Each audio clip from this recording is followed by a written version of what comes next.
माफ़ कीजिए दोस्त, बहुत दिनों से वीडियो नहीं ला पा रहा था क्योंकि मेरा एग्ज़ाम था एक टीजीटी बीजीटी वाला। ठीक है, तो हेलो फ्रेंड्स, मैं देवराज आप सभी का यूनिक कैरियर पॉइंट पर स्वागत करता हूं। सभी को नमस्कार, राम राम, सत श्री अकाल।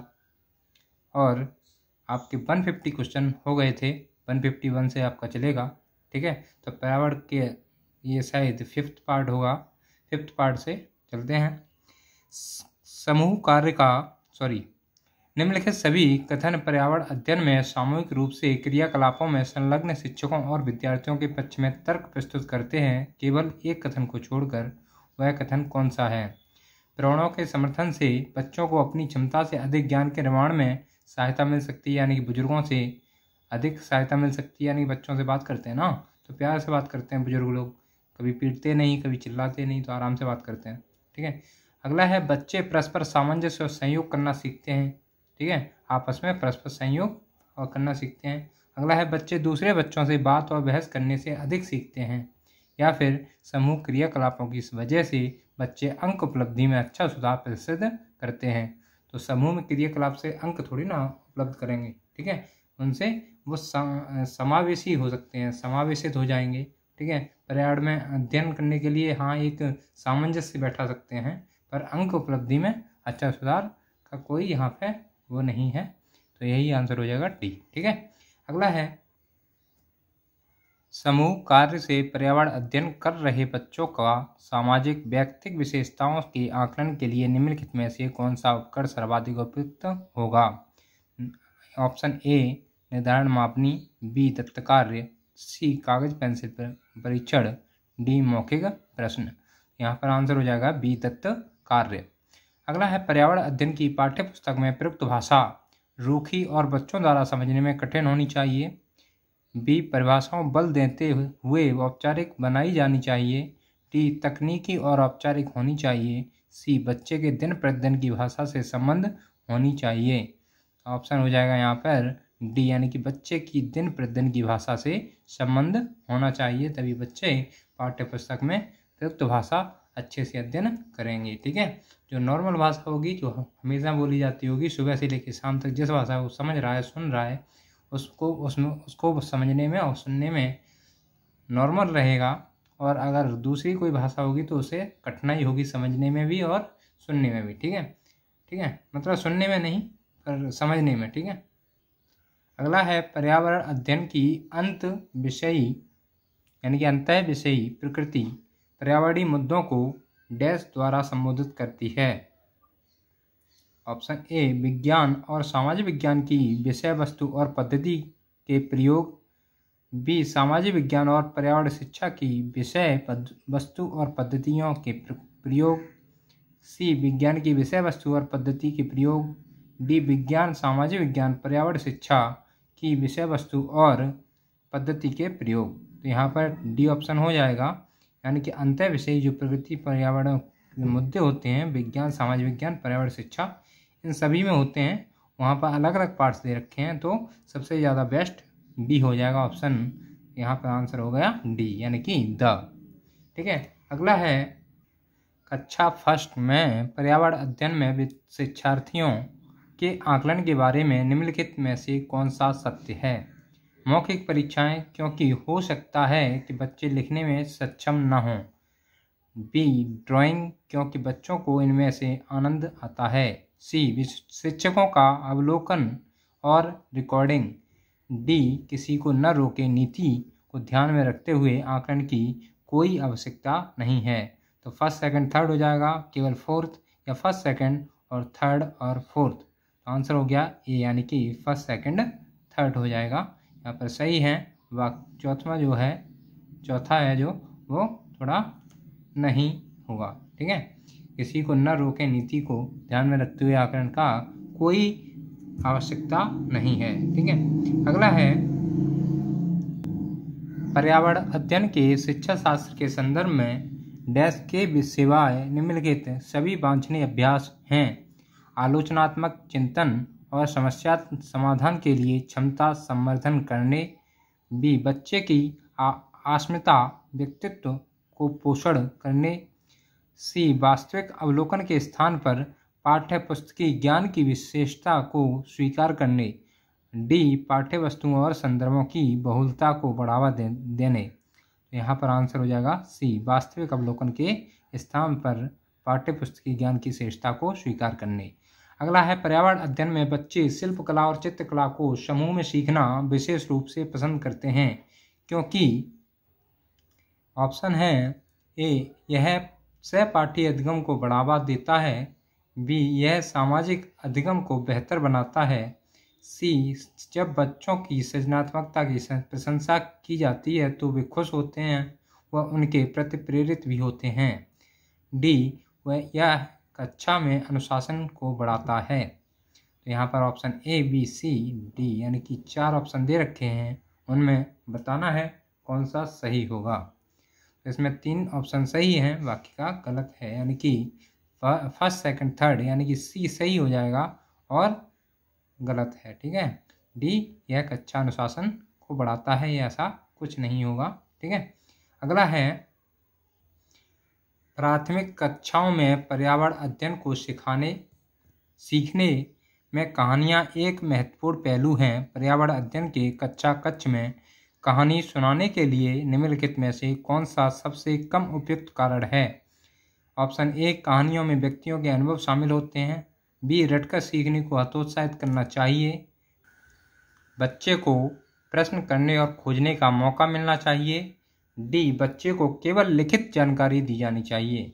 तो यहाँ पर सबसे ज़्यादा प्रभावी ऑप्शन होगा वो होगा सी यानी कि बच्चे को प्रश्न करने और खोजने का मौका मिलना चाहिए। ठीक है, अगला है 159 प्राथमिक स्तर पर पर्यावरण अध्ययन में समुदाय सीखने सिखाने का एक महत्वपूर्ण संसाधन है क्योंकि ए यह एक बहुत सस्ता संसाधन है, यह आसानी से उपलब्ध होने वाला संसाधन है, इसमें समझदार और बुजुर्ग व्यक्ति होते हैं, यह वास्तविक स्थितियों में सीखने के अवसर उपलब्ध कराता है। तो ये आंसर डी हो जाएगा। ठीक है, इसका अगला है शिक्षार्थियों को आकलन करते समय पर्यावरण अध्ययन की शिक्षिका को निम्नलिखित में से क्या नहीं करना चाहिए। बताइए, अगर शिक्षक या शिक्षिका कोई है उसको क्या नहीं करना चाहिए। ठीक है, विद्यार्थियों का आकलन आप कर रहे हैं तो शिक्षक को क्या नहीं करना चाहिए। ठीक है, तो इसमें बताना है ऑप्शन बच्चों के पूर्व आकलन के साथ तुलना करना, या शिक्षार्थियों की सीखने की क्षमताओं को ध्यान में रखकर सूचना दर्ज करना, बच्चों के कार्य के केवल कुछ पक्षों पर ध्यान केंद्रित करना, बच्चों के कार्य से संबंधित गुणात्मक उल्लेख करना। ऑप्शन यहाँ पर हो जाएगा सी यानी कि कुछ प्रश्नों पर ध्यान नहीं देना है, बाकी के यानी कि सभी पक्षों पर ध्यान देना पड़ेगा, तभी आप उसका आकलन कर पाएंगे अच्छे से। ठीक है, तो बच्चों के कार्य के केवल कुछ पक्षों पर ध्यान केंद्रित नहीं करना है। ठीक है, सभी पक्षों पर ध्यान केंद्रित करना पड़ेगा, तभी आप आकलन करते समय पर्यावरण अध्ययन कर सकेंगे। ठीक है, अगला है पर्यावरण अध्ययन की एक शिक्षिका निम्नलिखित कारणों से अपनी कक्षा का प्रारंभ कुछ मुख्य प्रश्न पूछते हुए करती है, सबसे कम प्राथमिकता वाला कारण कौन सा है, उसे चुनिए। तो ऑप्शन ए है शिक्षार्थियों का चिंतन उद्दीपन किया जा सकता है, प्रश्न शिक्षार्थियों में उत्सुकता जगाते हैं, प्रश्न प्रकरण के संदर्भ परक बनाने में मदद करते हैं, शिक्षार्थियों का चिंतन सीमित किया जा सकता है। तो इसमें ऑप्शन सबसे ज़्यादा बेहतर कौन सा होगा ये बताना है आपको। ठीक है, तो यहाँ पर डी ऑप्शन इसमें दिखा रहा है शिक्षार्थियों का चिंतन सीमित किया जा सकता है। ठीक है, ये आपका प्राथमिक वाला कारण हो जाएगा। ठीक है, अगला है प्राथमिक स्तर पर पर्यावरण अध्ययन की पाठ्य पुस्तक में निम्नलिखित में कौन सी विशेषता नहीं होनी चाहिए। ए यह शिक्षार्थियों की वैविध्यपूर्ण पृष्ठभूमि की ज़रूरतों को पूरा करती है, बी यह वास्तविक कहानियाँ और घटनाओं को शामिल करती है, सी यह परिभाषाओं और अमूर्त अवधारणाओं की व्याख्या करने पर ध्यान केंद्रित करती है, डी यह प्राकृतिक और समाज सांस्कृतिक परिवेश को एकीकृत तरीके से पेश करती है। यहाँ पर सी ऑप्शन हो जाएगा, यह परिभाषाओं और अमूर्त धारणाओं की व्याख्या करने पर ध्यान केंद्रित करती है। अगला है निम्नलिखित में से कौन सा या से प्राथमिक स्तर पर पर्यावरण अध्ययन में आकलन के लिए उपकरण और तकनीकें हैं? बताइए। परियोजना कार्य, क्षेत्र भ्रमण, जर्नल लिखना या विचार मानचित्रण। इसमें कौन कौन से हैं?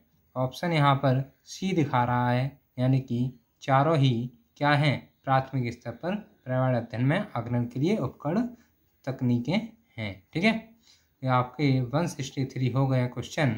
अब चलते हैं 164 पर। ठीक है, तो यहाँ पर लिखा है पर्यावरण अध्ययन के शिक्षण से उन प्रक्रिया आधारित कौशलों को बढ़ावा दिया जाना चाहिए जो पूछताछ आधारित प्रत्यक्ष अनुभवों के केंद्र बिंदु हैं। निम्नलिखित में से कौन सा एक ऐसा कौशल नहीं है? बताइए कौन सा कौशल नहीं है? पूर्वानुमान, निर्धारण, निष्कर्ष निकालना या अवलोकन। तो निर्धारण इस पक्ष में कोई अनुभव के केंद्र बिंदु नहीं है। ठीक है, क्या पूछताछ आधारित प्रत्यक्ष अनुभवों के केंद्र बिंदु निर्धारण नहीं है। पूर्वानुमान हो सकता है, निष्कर्ष निकालना हो सकता है, अवलोकन हो सकता है, पर निर्धारण नहीं होगा।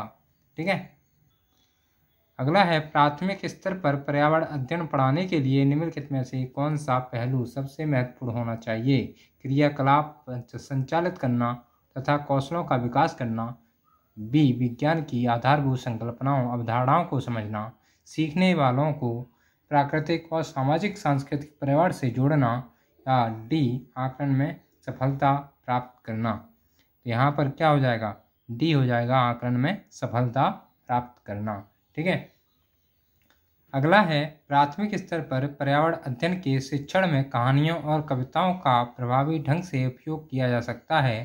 पर्यावरण अध्ययन में इनके उपयोग का मुख्य उद्देश्य है कक्षा की विविधता की पूर्ति या सीखने के लिए संदर्भगत वातावरण प्रदान करना या पाठों को आनंददायक बनाना या भाषिक कौशलों को बढ़ावा देना। यहाँ पर बी हो जाएगा, सीखने के लिए संदर्भगत वातावरण प्रदान करना।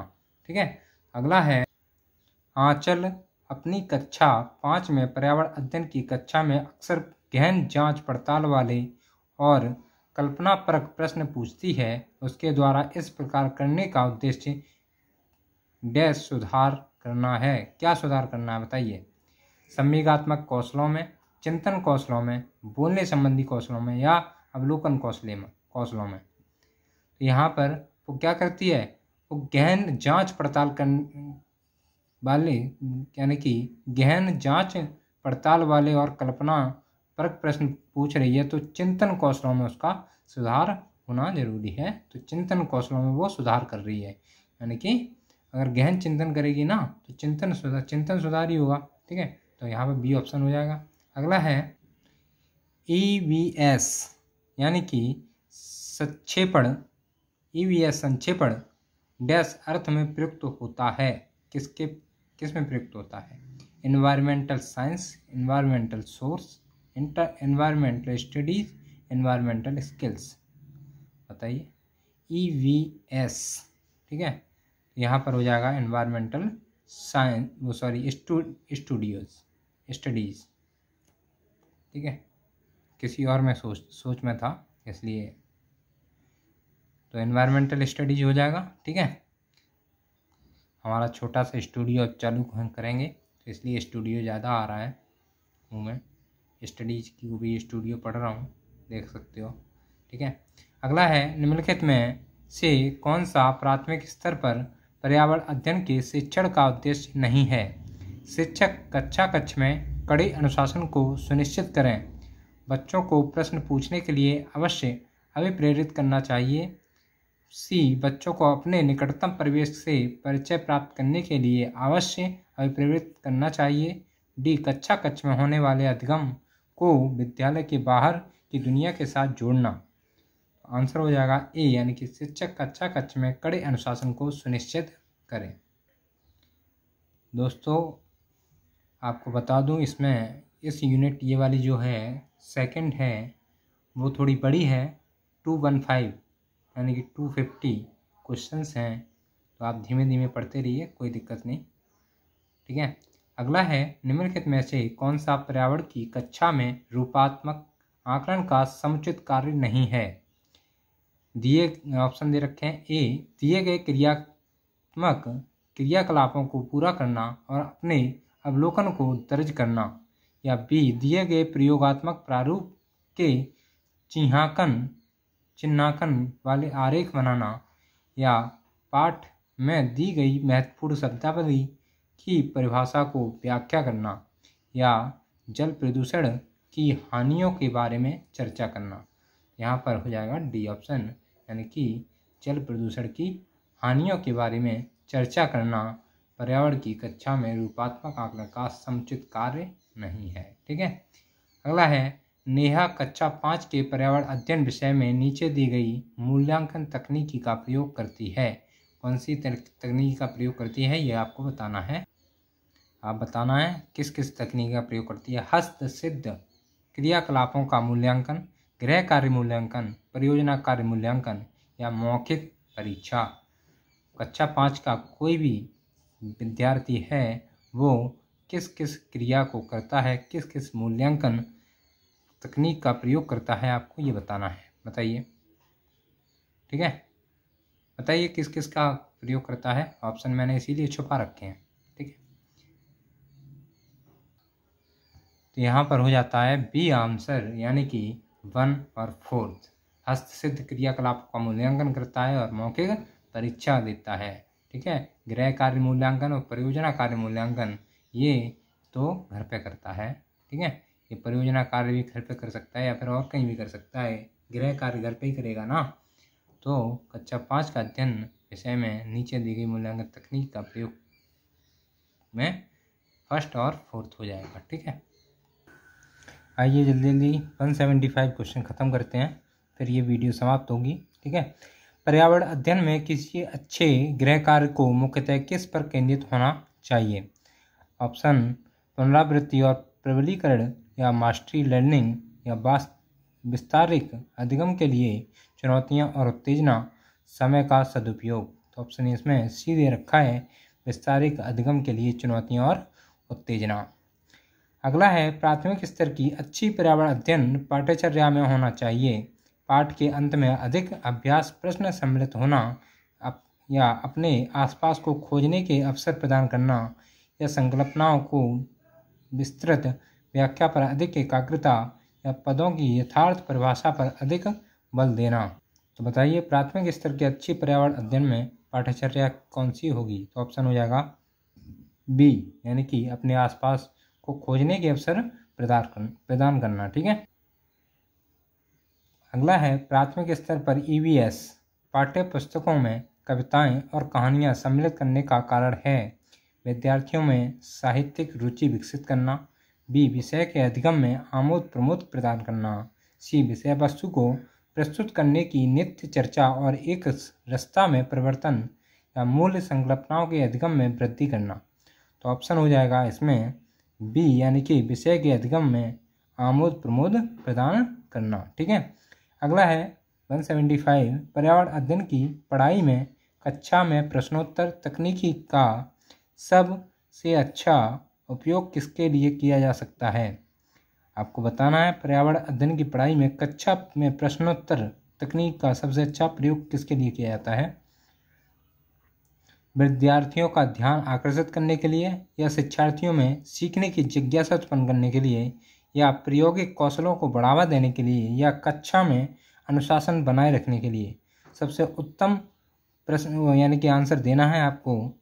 तो कौन सा हो जाएगा, शिक्षार्थियों में सीखने की जिज्ञासा उत्पन्न करने के लिए आपको कक्षा में प्रश्नोत्तर तकनीक का सबसे अच्छा उपयोग किया जाएगा। ठीक है, आंसर हो जाएगा बी। ठीक है, तो वीडियो के अंत तक बने रहने के लिए आपका बहुत बहुत धन्यवाद। ऐसे ही वीडियो पाने के लिए लाइक करें, कमेंट करें, शेयर करें, और आपने सब्सक्राइब नहीं किया है तो सब्सक्राइब भी करें। ठीक है, अब मिलते हैं अगली वीडियो में। ठीक है, जय हिंद, जय भारत।